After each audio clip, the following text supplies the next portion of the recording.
স্বাগতম সবাইকে আমার আজকের এই টিউটোরিয়ালে। আজকের টিউটোরিয়াল থেকে আমরা সিএসএস পার্ট শুরু করে দেব।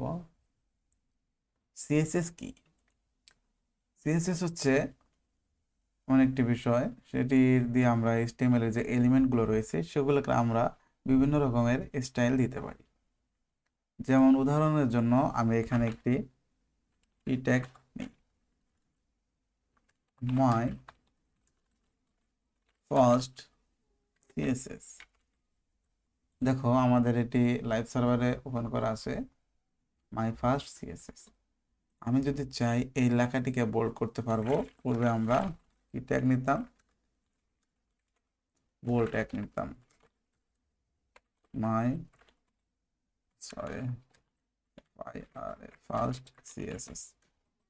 দেখো এই লেখাটি বোল্ড এসেছে শুধু এটি ট্যাগের কারণে, আর এটি ট্যাগ পি ট্যাগ দেওয়া হয়েছে দেখে এটি নর্মাল আকারে চলে এসেছে।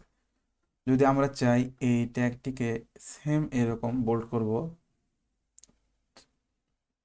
সেক্ষেত্রে আমরা সিএসএস এর সাহায্য নিতে পারি। সিএসএস, আজকে আমরা যে সিএসএসটি শিখব সেটি হচ্ছে ইনলাইন সিএসএস। সিএসএস তিন প্রকার।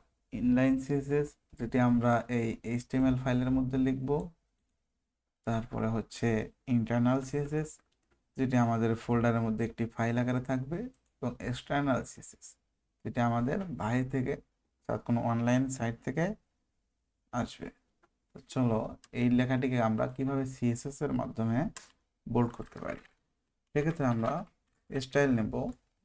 এই স্টাইল অ্যাট্রিবিউটের মধ্যে আমরা ভ্যালু দেব হচ্ছে, যেহেতু আমরা বোল্ড করব সেহেতু ফন্ট ফন্ট হাইফেন ওয়েট জি, ফন্ট হাইট ওয়েট। এখানে আমরা দেখো কত রকমের ওয়েট দিতে পারি, অর্থাৎ সে কতটুকু মোটা হবে সেটি দিতে পারি, চিকন দিতে পারি। তো এখানে আমরা বোল্ড দেব, সরাসরি বোল্ড লিখে দিলাম। চলো এখন দেখি কি হয়। দেখো এখন আমার এই সেম এটি আর এটি একই রকম হয়েছে, কিন্তু দুইটি ট্যাগ দুই রকম হয়েছে, একটি পি ট্যাগ একটি বোল্ড ট্যাগ। এটি আমরা সিএসএস এর মাধ্যমে বোল্ড করেছি। আবার আমরা চাইলে এখানে টেক্সটের কালার চেঞ্জ করে দিতে পারি। দেখো কালার গ্রিন দিলাম।